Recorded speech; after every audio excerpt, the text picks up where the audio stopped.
Yeah, that's good. Good. I don't want to spoil anything, but just how did you are you okay with the ending of WandaVision?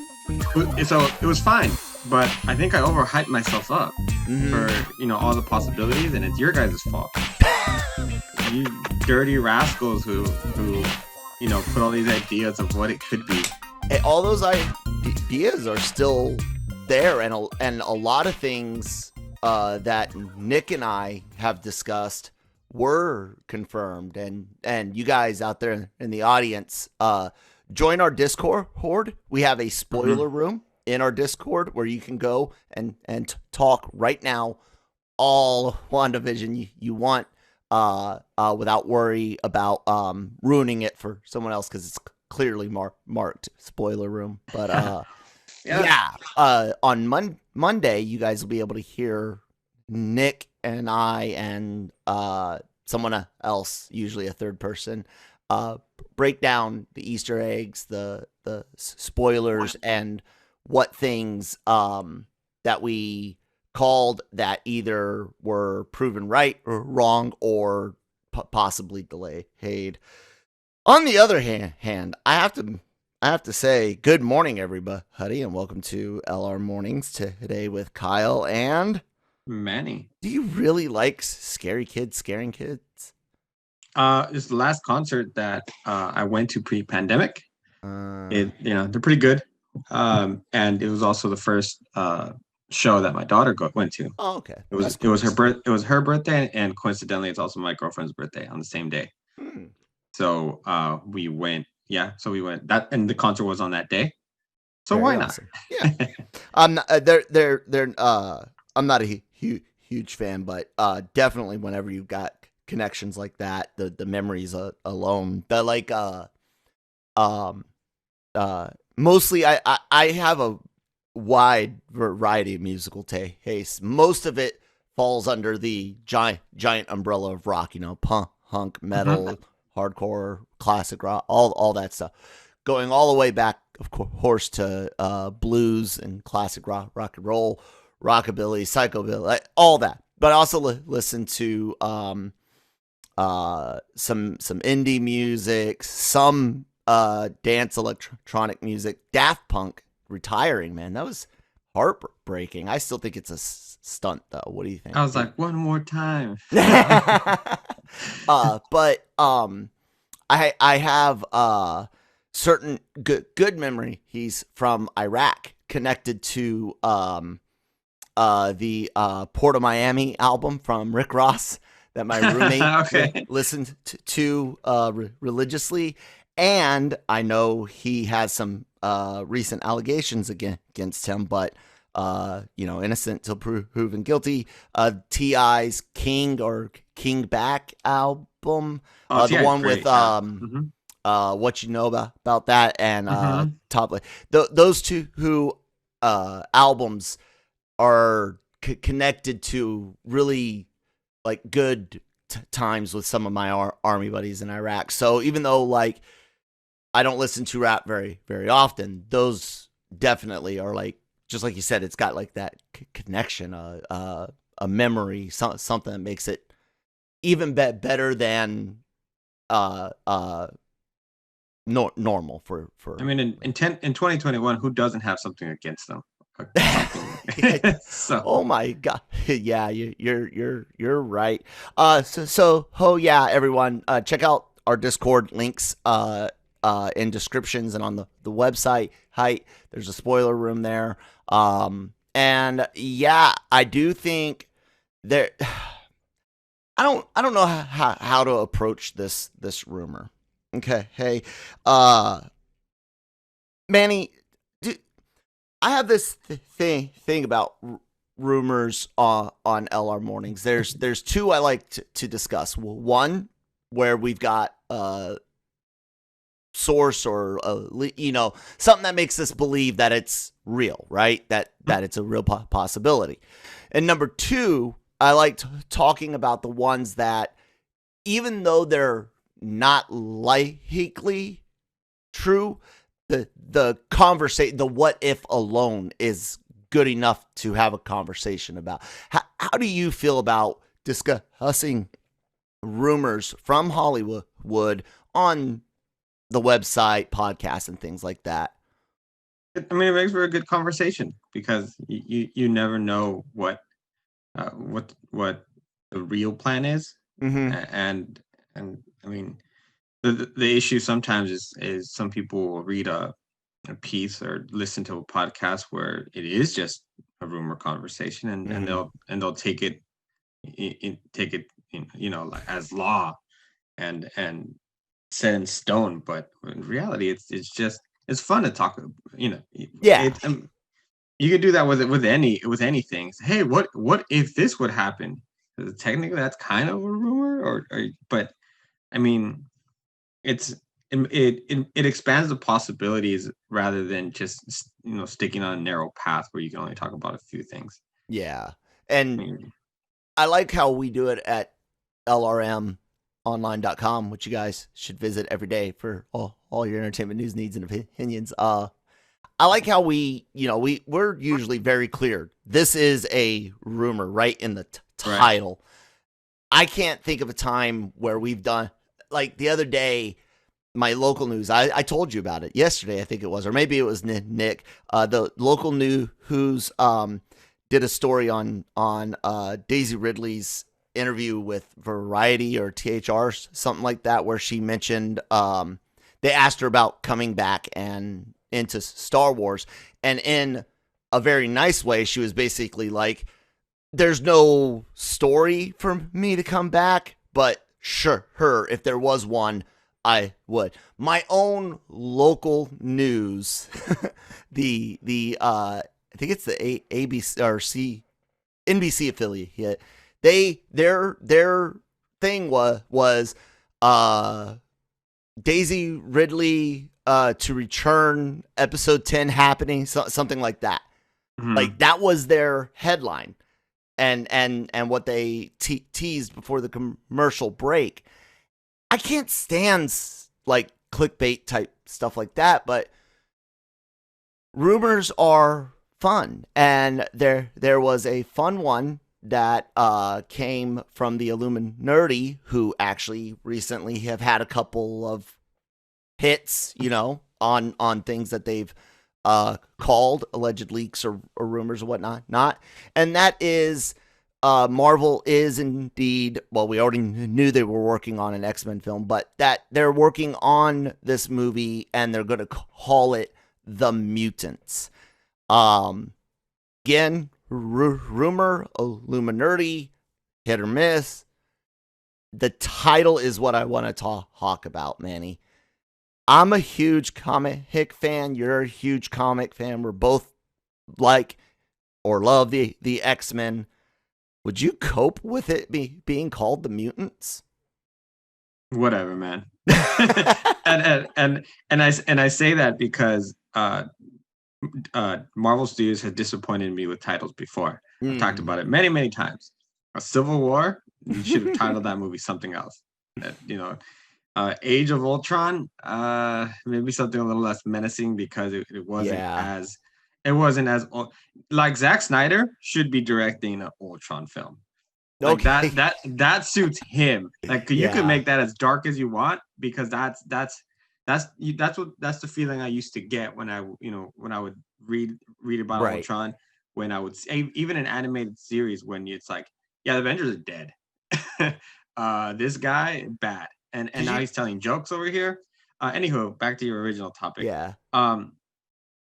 Mutants is fine. Although it does kind of, I think the reason why it maybe leaves a sour note in your mouth is because you think New Mutants. I haven't seen it yet, actually. Oh, okay. I was so disappointed because I had hopes that it would be at least interesting. Maybe not a good comic book movie, but a good movie. And then I just heard about how bad it was, so I just haven't gotten around to it. I would think it'd be a good title as an introduction, of really thinking about it, just because maybe they don't want you to know the direction that they're going. It's an introduction to the mutants. it's an introduction to the creation or just the characters of the X-Men, and we don't want you to start speculating that this is a specific storyline because it's really just an introduction to the X-Men, to the MCU. So in that aspect, I think it's a title that works, because maybe it's not specifically an X-Men film yet. Yeah, because the X-Men are not there yet. Yep. You know, so that can work. And I mean, they go ahead. I mean, it's similar to when they did Inhumans, and it's just Inhumans, but we don't talk about Inhumans. Right. not unless Feige decides to restore them. It is going to be interesting. I'm wondering what they're going to do with Kamala Khan, how, whichever way someone wants to pronounce it. I'm listening to an audiobook. This is a slight tangent. Remind me to get back to the X-Men, but for the first time ever, I'm really listening to an audiobook for real. I'm listening to I got a free token from Audible, and I got Heirs to the Empire, the original first book of the original Thrawn trilogy from the old EU. And it's weird listening to a book. It's I don't know quite how to put it, but it's almost disappointing simply for hearing names pronounced differently than I've pronounced it in my head for 25 years, you know? It was like when I got to talk to Mike Stackpole, writer of the X-Wing Rogue Squadron novels, and found out that I had indeed gotten several pronunciations correct. But anyways, the X-Men. What if it's not a movie? Because you and I have been very adamant about you have to, you almost can't have mutants come from the MCU Prime and have Charles and Magneto the way they're supposed to be character wise. You know, Magneto has to go through certain things, and time wise in MCU Prime it hasn't happened. What if it's not a movie? What if that's the TV show that takes place in the alternate universe where the mutants do exist? I can't see Feige introducing such a big part of Marvel as an animated series. I don't think anyone. No, not animated. Live. I mean, live sorry, action. no. I mean, yeah, I still can't see that happening. I think it's a feature film. Okay. Hey. It's just. I mean, if you're, I would even. You can argue with me that Eternals could have been a TV series rather than X-Men. Just based on. Especially because of how much time it needs to cover. Right. So I didn't mean that this would necessarily be the introduction, but that it would be, like you said, they've got the movie plan, and that's where we'll get our definite X-Men, our Xavier's School for the Gifted. But I could see them doing a show building that out some, maybe after the first X-Men film or something. Maybe to hint that, you know, there's another class of people or people out there, but I cannot see them wasting because this opportunity only comes once. Yes, it's only gonna happen once, and the same thing with the Fantastic Four. Right. You only get one shot at introducing the X-Men back to you know, with right. Exactly, which should happen in a big way, in a big film. And it's something that, like you and I talked yesterday on LRMornings, it's something that in a theater will cause a reaction. Oh yeah, it's something absolutely that we'll be looking for. I think those are the two most anticipated moments right now for us as fans, is the return of the X-Men and the return of Fantastic Four to, you know, hopefully get a decent movie.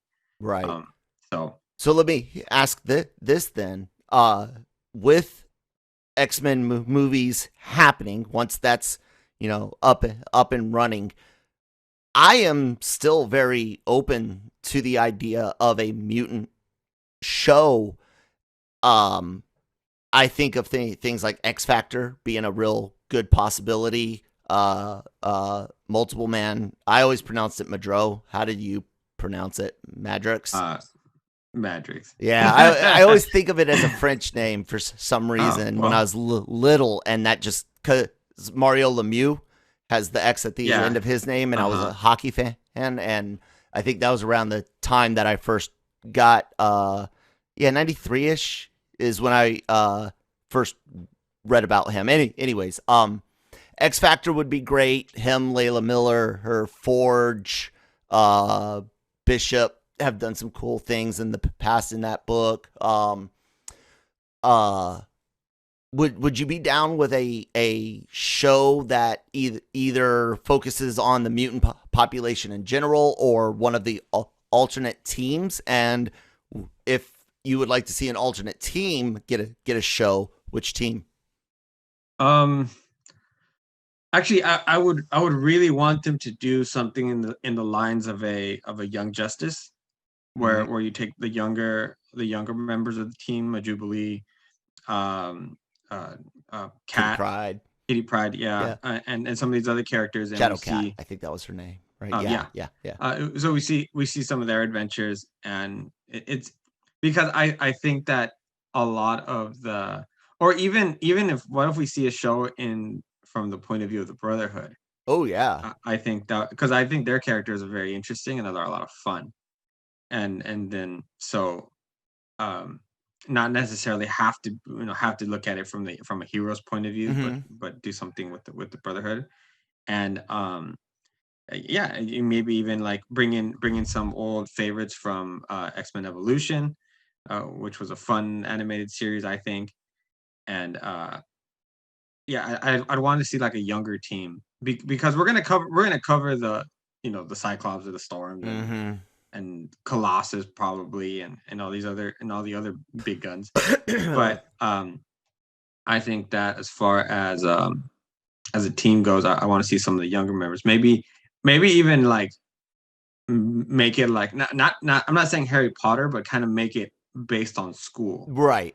That's what I was gonna, when as soon as you mentioned younger mutants, I was like, so we could do a really cool show where they're in the school, they're training in the danger room, they have their after school adventures, getting into mischief and stuff, almost making it in the vein of Spider-Man Homecoming and Far From Home, that type of kids dealing with. I like that a lot. The cool thing is with the X-Men and something Fox just and Marvel, because they couldn't even after, I know you said you liked Evolution, but like Wolverine and the X-Men was a huge letdown to me. I agree. And I didn't care for Evolution as much. It wasn't terrible. It just, I think it wasn't in the mind frame for it. But of course that 90s one and the comics everyone loves, there's so many teams, there's so many characters, there's so much to do. So yeah, I'm a big fan. I mentioned X Factor. Layla Miller, remember the first time she said, I know things, or I know stuff, which is it? I the one. And you're just like, who the hell is this kid? Such a cool story, cool character. Her, I'm with you. They're going to be name dropped or something's going to happen in a movie. What do you think it's going to be? Spidey or Doc Strange? I think Doc Strange would be a perfect opportunity to, like, even if it's just like a so I've decided that the way I want the X-Men to enter the MCU is Deadpool screwing something up. Just because we already know that Deadpool's eventually going to happen. Yes. In the MCU. Well, maybe not specifically in MCU, but Maybe not Prime, but yes. If you want a quick cop out, it's like, what does this button do or something? And it's like, and that's how we made it here. And it would obviously it would be horrible for storytelling, but it would be funny. Yeah. And we'd all accept it because we're like, God damn it, Deadpool. But I forgot what yeah, definitely in a like a Doctor Strange type of thing where I mean in the Flash they did it for the TV show where he was going through the Speed Force and you started seeing a ring for the Legion and you started seeing and you're like, and it was kind of like a very, very vague teaser but as fans, you know what it was.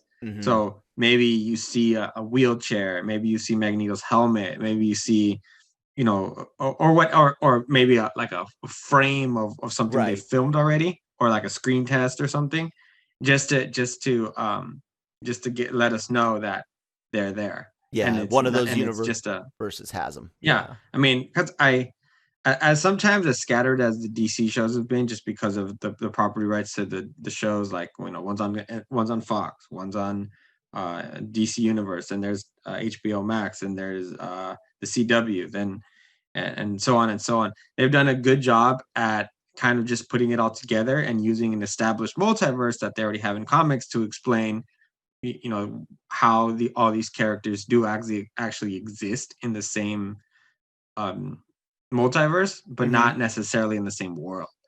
And so I think that it's an easy approach for the X-Men too, where it's like, oh, they're from another world, where and they make it here.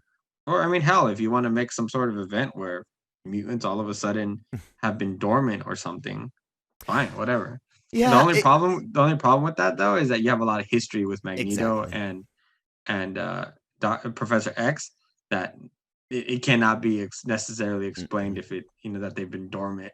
Yeah, there's that whole, like I said, Magneto himself has to experience two distinct forms of bigotry. One for being just who he is as a normal human being, whether they go with the Jewish religious route or civil rights, make him African American or anything. He's got to experience bigotry as a human, and then the bigotry as a mutant, that's the easy part. That can happen any decade. But when you look at real Earth history, there's only so many places to put in an event like that, and you have to look at what age do you want him to be, because you could theoretically say that similar, like some of the social unrest we had last year, in 2020 in the MCU, it's 2023. You could theoretically say, that a Magneto type was there in 2019 and dealt with, some stuff, but then they're too young for me. I don't, that's why I'm with you. It's got to be like an alternate universe where things were a little different than MCU Prime, to make sure that they have those key, not traits, but key experiences that make them who they are. So yeah, I agree. Yeah, I agree, 100%. Whatever you do not cast Jennifer Lawrence in any role. No roles in the MCU at all. No. That rumor that she was, who was she? Oh, that she was going to be Sue Storm. Oh God, no. No, please do not. Because I honestly, I think that was one of the biggest mistakes Fox made. It was, I think just because of name recognition, they ended up having to focus so much on Mystique that it just really ruined the rest of the films. Yep. And not only that, but I haven't seen everything she's done. She's not a terrible actress, but she's not anything amazing either, She's fine. Yeah, like, she's there. Yeah. You know, could she do it? Yeah, but after what happened with X-Men, which I'm not, blaming her or anything for, it's just you. That's in your mind, and it's hard to get it out of your mind when it's there. Yeah. Anyways, Mutants. We'll see what happens with that. Keep you guys' eyes and ears here on LRM and our podcast network and all that good stuff, man. We mentioned it briefly yesterday about the Infinite Destiny. He's comic book storyline that's going to be coming up, and we kind of joked about the Infinity Stones, and I mentioned like that planet, and there was like a whole bunch of them, and now they're sentient and all sorts of dumb stuff. I was kind of worried that when I saw that for certain we were going to get some more Infinity Stone stuff in the MCU without giving it too much away. Guys, I think we can officially say the Infinity Saga is indeed. Oh, the stones are done for now. Mm-hmm. I'm happy with that, but disappointed to see them again. We just had the extra Infinity Saga stuff a couple years ago with the lead up to Endgame. What the hell is Marvel doing, man? It's all about and cranking out number ones and big events, Carnage event, Venom event, event in with Thor. What was that called? Yeah, he's like gonna meet the Phoenix, and he's not Odin's son or something now. Or it's just I tell Jace during the Comic Source, and it's something that we talked about during the award show. Mm-hmm. Can you guys do like a DC reboot, like a rebirth style, like a true one, right? Where like I can get like the base of the characters, and so I can enjoy reading like a basic like Captain America book, because like right now I just feel like there's not many places to jump on as far as what to read. I know that Immortal Hulk has been fantastic. They've had, and that's after the switch to She-Hulk as Immortal Hulk, or still with Bruce. Still with Bruce. There's that's still going on, but I think they need Al Ewing needs to wrap that up a little bit quick because it's getting a little stale. But it's been really good for a couple of years now. And then I know that there wasn't a lot of some people didn't enjoy necessarily the new Iron Man. I think that's been done. It's been pretty good. I will say that right now that one of the best things Marvel's doing is they're bringing back classic X-Men writers to do Claremont to do classic follow-ups to classic X-Men storylines. Ooh, that maybe that they wanted to tell. So like I think the most recent one is they're dealing with the Summer Brothers and their other brother, which I haven't read about. Yes, and so they're doing a follow-up story to that. And so what they'll do is they'll do that for a couple of issues, and they'll switch over to another creative team, which has another X-Men writer from the past who wants to also follow up his story. Yeah. But the artwork is totally 90s. Nice. Absolutely, they do such a good job, and that was fun. That was fun to look at. But I find myself when I want to read Marvel, I'll ask Jace for a specific storyline in the past. There's nothing current that I want to read. It's sad because what you're talking about, that reset thing, was what the 2015 heavily delayed Secret War was supposed to be. Was supposed to be a good jump on point, full reset. We're going to combine these worlds, some characters from Ultimate, some characters from 616. But it's all going to be, one thing, and then they re-established the multiverse again.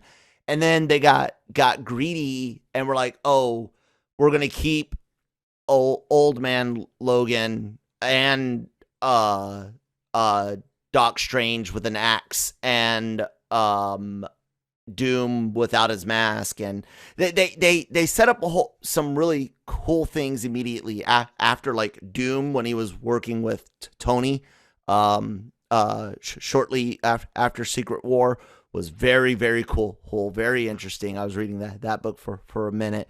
Even X-Men started off pretty decent following Secret War, but then Marvel did what they did with it because of the Fox thing. But they like Moon Knight was great. Matt Bemis was on that, I believe, and then Lemire's Strange. I might have those switched. It's Lemire's Moon Knight. There you go. And Bemis was on Doc Strange. Both of those were amazing. But Cape books and Marvel I haven't been able to really get into them in a long time, because, like you said, it's like all about these events, and events are cool and all, but we went from looking forward to one big crossover Civil War type event a year to now it's like one big crossover event a quarter, with an even bigger one in the middle of the year during the summer. It's just too much, and yeah, that jump on point is a damn good example. It's the same thing I felt that happened with X-Men. I was so excited when they were going to kind of take it back supposedly and make it with the House and Powers of House X. and Power. Yeah, I was very excited.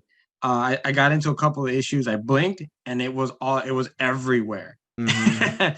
And I was just as lost as I was before with X-Men, and but because they don't even, I mean, some of them don't even necessarily look like the X-Men anymore, and you're introducing like unnecessarily complicated ideas. I will say right now there's a very good Juggernaut book, and that's fun. It's Hickman used to be one of those names. As soon as you saw it, you were like, "Yep, I'm down." Yeah.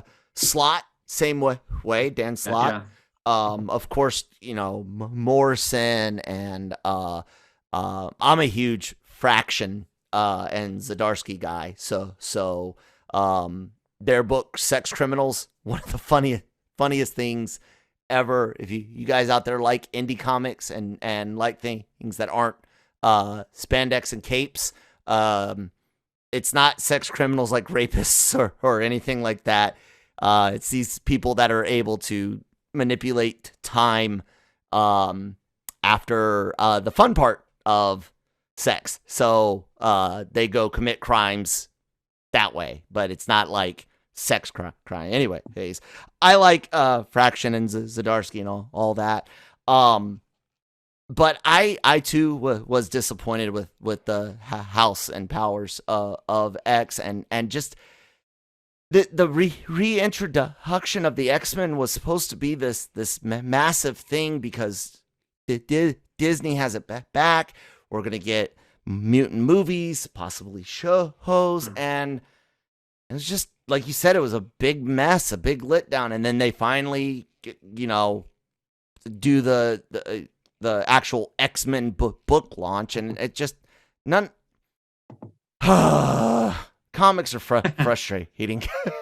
Well, right now, yeah, I completely agree with you. DC's just as lost as they are. They have some great creative teams, but I feel like they've shuffled them incorrectly. Mm-hmm. And by all means, Tom Taylor should be the one doing. I mean, okay. There's also the I can sit here and talk. This person should be doing this book, but at the same time, maybe that creator didn't want to do that. Yeah, or whatever. But I after Bendis's run on Superman, he has no business doing the Justice League. Yeah, I've heard you say. So I've heard a lot say. Oops, sorry about that, ladies and gentlemen. And yeah, I've heard a lot of people say that. And then Tom Taylor should be the one on Justice League, I believe. After his run on Suicide Squad and after his run on Deceased, which was fantastic. That was their zombie thing, yeah, right? Yeah, they did it really, really well, and they were able to include future characters or possibilities as far as Jonathan Kent being Superman and Damian Wayne being Batman, and we saw Black Canary as a Green Lantern. So it offered up a look to the future that actually worked really, really well as compared to what they were trying to do with Dark Knight's Heavy Metal, which was just a huge bat mess, and that's what I'm gonna call it. And they had every character and their grandma as a Batman character. Yeah. It's not just Marvel. It's also DC. It's why Jason and I have talked that this year we're expecting it to be the rise of the indie comic. I talked to a retailer yesterday, actually, who was saying that he believes the same way that a lot of people are coming in and kind of veering away to other books. But it's also because you have the talent that were on those books now doing the creator own at other places. Yeah. Scott Snyder just dropped a book this week. Not sure what is it called. I have it over here somewhere. Kyle Higgins last week had his book or two book, Radiant Black. Yep. So the name recognition is there, but it's not at the big two now because they're going to Image, they're going to Boom, they're going to other places to get the stories that they want to tell, and that makes for great reading. But overall, if Marvel and DC aren't doing necessarily well, it's not healthy overall for the industry. Yeah, no, you're right. People, they like you said, that name recognition. They that's what they're looking for, and it's sad when somebody first off doesn't know where their local comic shop is, because in there you guys will hopefully should find a clerk or two that will be more than happy to say, what are you into? And not just what stories are you, fantasy, sci-fi, do you like horror? They'll ask you questions and then they'll make you a recommendation and say, I think you would really enjoy this. Sometimes, I'm not promising you anything, but sometimes in order to entice you enough, they might even reach into their back issues, an older back issue of that book they're recommending, and be like, try it for free on the house. You know, it's a cool thing to do that. And out there, like you mentioned Kyle Higgins, I mentioned Power Rangers yesterday, and yeah, freaking phenomenal writer. Yeah, he did, that Winter Soldier story with Marvel, which was good, and then he's doing another indie, but the Radiant Black, and you guys can find a lot of really cool stories out there. Did you ever hear of Chew? Yep. Mm-hmm. What a weird story. a guy that can get empathic abilities from whatever he eats. Yeah. So the cops actually have him chew on dead body parts and stuff. It's hilarious. It's you would never see that in Marvel, though. Never see that in DC. But it's such a cool read. Yeah, and I mean, Jeff Lemire, who's done a lot of stuff for both DC and Marvel, just Black wrapped Hammer. up Black Hammer over at Dark Horse.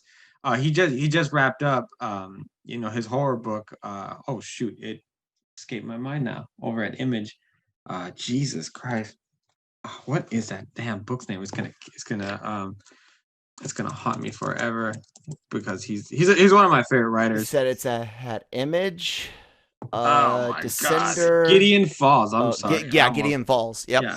Yeah, and there's not a book I can more highly recommend than that one right now. Just because it's complete. You just go ahead and read it, and it's also being developed for a TV show.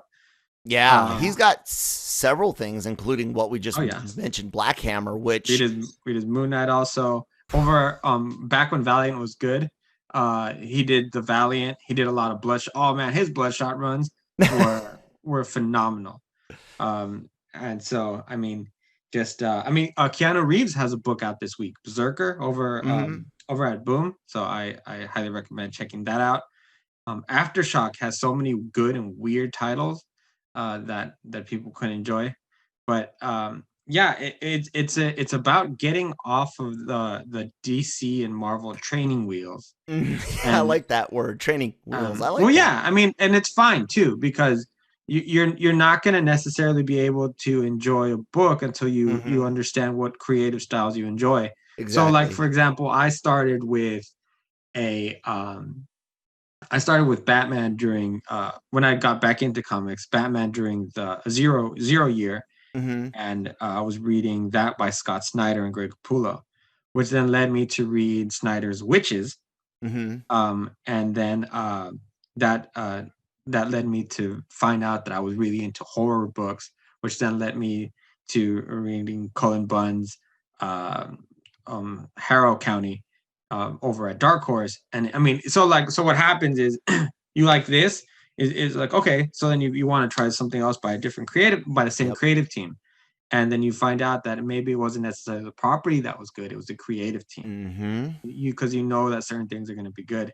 I worked in comic retail for a couple of years, and I will say, I'll toot my own horn a bit, I was very, very good at matching up customers with the right book. Right. And that's like the most satisfying thing that I experienced, was them coming back and saying that book was amazing. You were right. Yep. My comic book guy, I actually went to school with him and his older brother, but he was so younger than me. He was a freshman when I was a senior, but his brother, I think, was in my class. Anyways, only one recommendation. I can't even remember it. It's a story about a little boy who gets lost, and he's trapped in a world, and he becomes like a barbarian type character, and he comes back to the real world. But he's all grown and stuff now. I can't remember the name, but that was like the only time he recommended something and it didn't hit.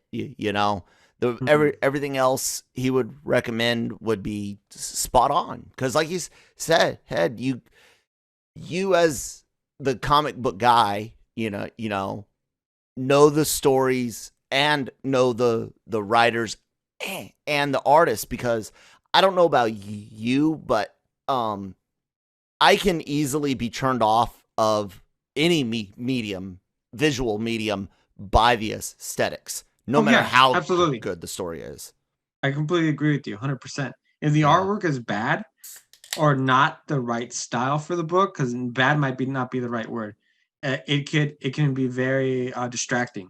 Yes. And so a perfect example is an artist that works on a Flash book, because of all the movement, maybe does not work the same way in a Batman book, because there's so much stealth and stillness and darker tones, and a Flash is so bright and is so like quick, it's fast, and you're supposed to.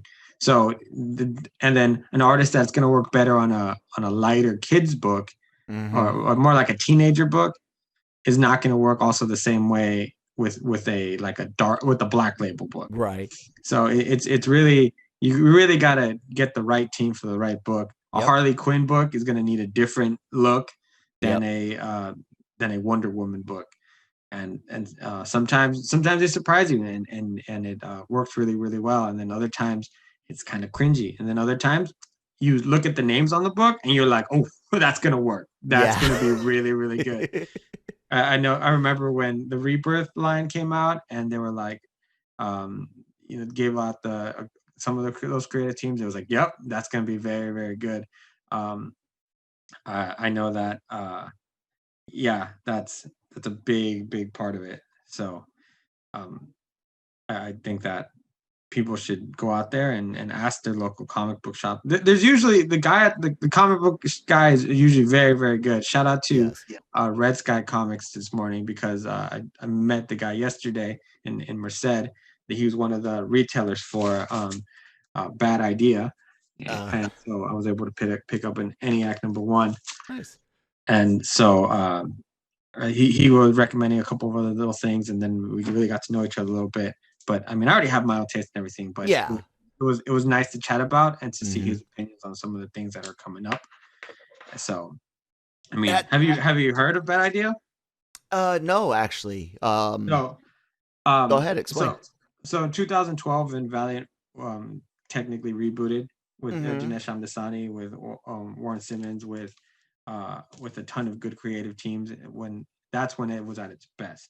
Right. It was these runs of Bloodshots, Archer and Armstrong, Harbinger, and everything. It was Gen 2 basically, after the original not Layfield, but fucking McFarlane, and then after their run you had that short gap, and then this group. Yeah, fantastic story. That's during Lemire's time there. That's Matt Kent. That's Joshua Dysart. That's I mean, just a talent of names. I forget. Gosh, I should know his name. He was the screenwriter for Arrival. I don't remember. I can't remember either. But he was doing a few things there. Point is, when they got bought out by that Chinese company, they were all kicked out slowly and surely, and they left because it wasn't the vision. Oh, this is that company where all those Image 2.0. Right. But the way they do their marketing is very, very different. So, for example, when a customer goes in and they pre-order ENIAC, or you go and pick one up, you can only pick one up. And because they want it to be fair so that everybody can get them. And the number of retailers is limited because they don't go through Diamond. They don't go through LCES or whatever it's called. They deal directly with the retailers. And so Wednesday was the release of their first book, ENIAC, which was, by the way, fantastic. If you get your hands on one, man, it is a great story. They don't do second printings. They're not going to be doing. I don't think they're going to be doing trades. Wow. And so if you get it, doing digital at all? Nope, no digital. So it's a good push for the comic book store. You want a good comic. You want a comic book, and that's what they're really pushing for. I like that. But it did cause some issues, man. There was I'm on the forum for Bad Idea. There are some people, man, who are out there and they bought the book and immediately put it on eBay for so crazy amounts of money, and it ended up being, I called it the Kardashian effect, where it was getting good press from people and also bad press from people because of everything that was going on. And I honestly hate the secondary market. If you buy a book and then turn around just to sell it for $700 or whatever, fuck you, man. That's not what comics is about. And I think that's what they were trying to avoid. Yeah. As a matter of fact, one of the rules for selling Bad Idea books was for I think 30 days you have to keep it at cover price. You cannot raise the price from the $3.99 for 30 days, because you need to give people the opportunity to read it. Yeah. A retailer decided to start selling them at above cover price, and the next day they got banned for life from ever selling Bad Idea books. Wow. Like, that's of course it's a great thing for comics creators and things like that. It's not necessarily the greatest business idea for making money, but this is an example of where I mentioned those three groups in entertainment. Your studios or companies worried about making money, your creatives worried about telling their story, and then consumers that just want to be entertained. This is a prime example of those creatives basically grabbing the company part as well and dragging it with them and saying, no, this is all about us getting our story out. And while it might not be the greatest moneymaker in the world. It's proof that it's not always about money. And, flipping stuff, yeah, it sucks. Scalping, I can complain about it too, but I'm a capitalist pig. So I'm like, fuck, yeah, if God knows, I bought 4 Ghostbuster traps from Walmart at $19.99 a piece, right? I'm going to keep one and mod it out for myself for cosplay. And I'm going to do one for my son. And then I plan on modding those 2 and selling them. But I'm not doing what some sites did, which was buy $19.99 ghost traps and then selling non-modded in the box straight from Walmart to their website for $49.99. Like, I'm going to actually put in a little bit of work into these things, light, sounds, paint, whatnot, and sell them that way.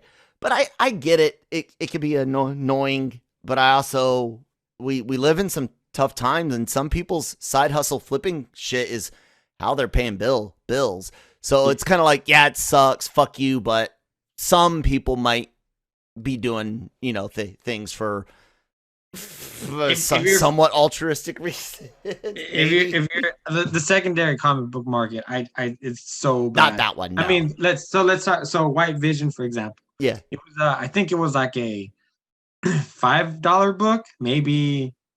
West Coast Avengers, the Vision Quest, yeah. And now it's like 50-60 bucks, yeah. For crap mass produced right. Yeah. And I mean, crazy. So it's crazy. And then and it's something that some creative creators have expressed frustration about, because like, you don't care about a book, and then you find out that in issue 3 of something, there's a first appearance of somebody, or the start of something, and all of a sudden that book is hot, and nobody has it because it's in issue 3, right. And nobody ordered 1 and 2, or it was very little, and now everybody wants that issue, and it shoots up in price because it's the first appearance of whatever, and it's so stupid.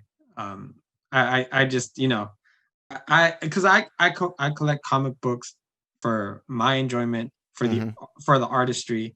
To me, having a first appearance of, for example, of my favorite character is a Mr. Miracle, is the same thing as buying a painting, right?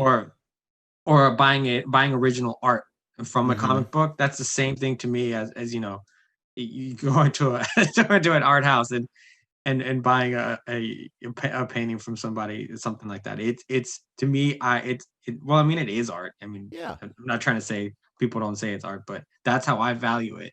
Yeah. I don't see it as a get out of jail for free card or as a money maker. I see it as but hey, you know what? If that's your business though, if that's what you do and you're a comic book retailer and you get books to sell them, that's fine.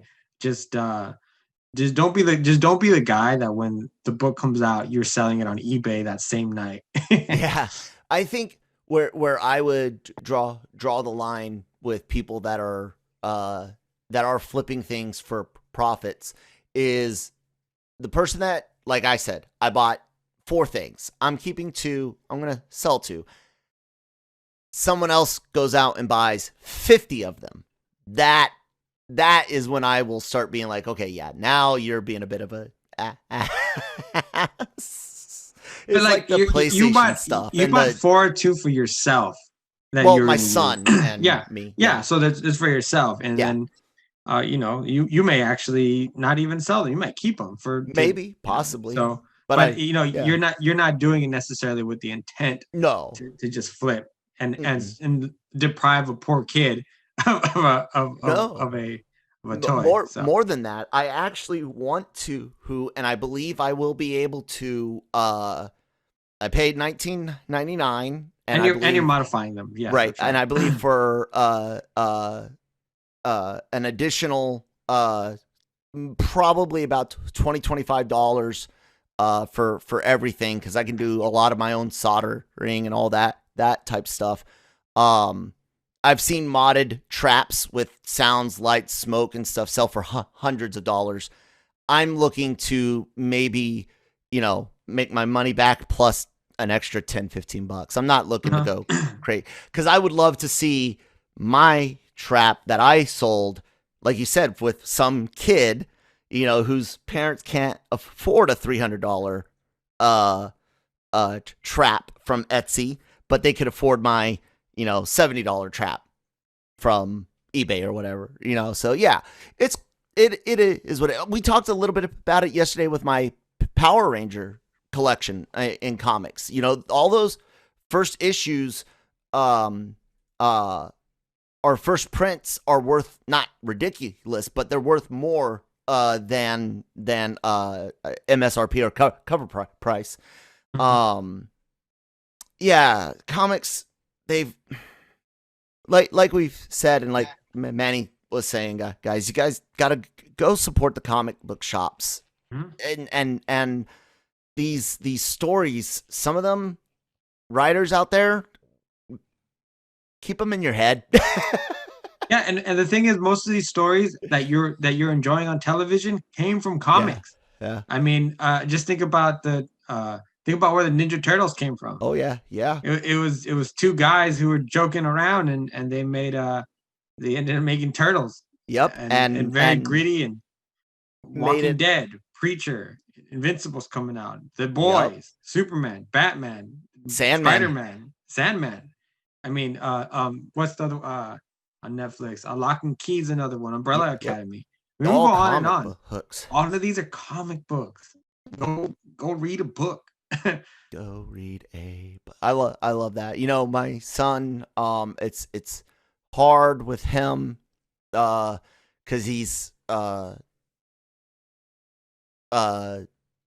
not sloppy. What's the word when like Butterfingers? He's clumsy. There we go. Clumsy. Sorry, guys and ladies and brain ninja. Anyways, he's clumsy, but I let him read Ultimates 1. Okay. 7 years old, read all of Ultimates 1 by himself, cover to cover. Forced him. He's sitting there crying, and you're like, you better finish this book.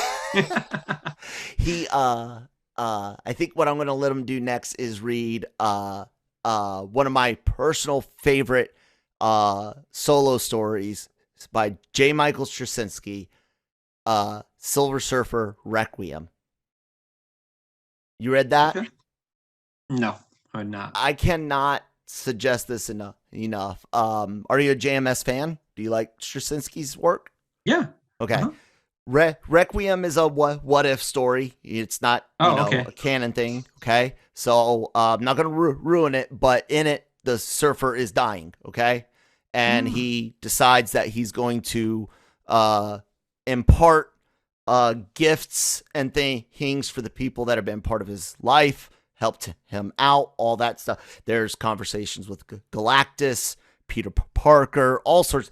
It is one of the most beautiful stories you will ever read. Silver Surfer Requiem. It's like I said, it's a what if story. You can buy it in a trade graphic novel format. Phenomenal, and I think that's what I'm going to give Lucas next to read, because it's not action-y. It's all dude. The surfer's dying, and he wants to say goodbye to friends and anybody that knows God,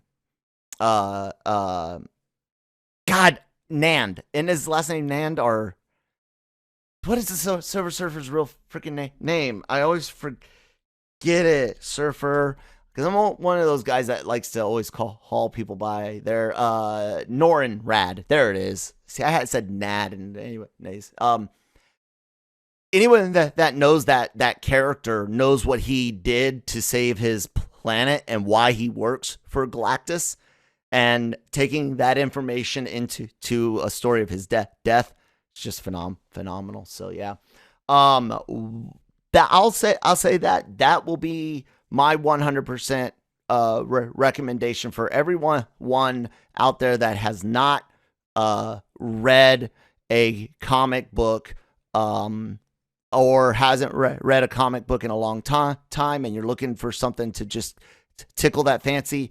I'm recommending Silver Surfer Requiem. Manny, what will you recommend? Oh boy. I'm going to put me on the spot. There's so much that comes to mind. I'm going to just because it's a little bit of its time as far as it's a good story, just because of political climate and everything. I'm going to recommend from Oni Press, Charles Soule, Letter 44. Okay. So it's kind of a what if story. 43rd president is leaving. 44th president. No, the 44th president. There's a president being installed. He gets to his desk. There's a letter on his desk, and in that letter, the previous president welcomes him in office. And by the way, there's aliens. We know about them. We have their technology, and we have a team on our way to explore. Interesting. And it is a mess, and it is so good, very, very good. It just wrapped up recently. Very cool. And it's just has a little bit of everything. The artwork by Raphael Albuquerque. It is a wonderful book. And Charles Soule, you guys should, if you're a Marvel fan, you know who Charles Soule is. Actually, well, and I think most people, he's a great writer. So yeah, I'll just as a random one, I'll go Letter 44. There you go. All righty. Well, guys, that's going to wrap it up for the week. You guys will have later on today the Cantina with myself and Cam. There were quite a few Star Wars stories and rumors this week. Some fun things to talk about. Make sure you guys are subscribed to our YouTube channel. All of the wonderful interviews from celebrities, writers, directors, and creatives.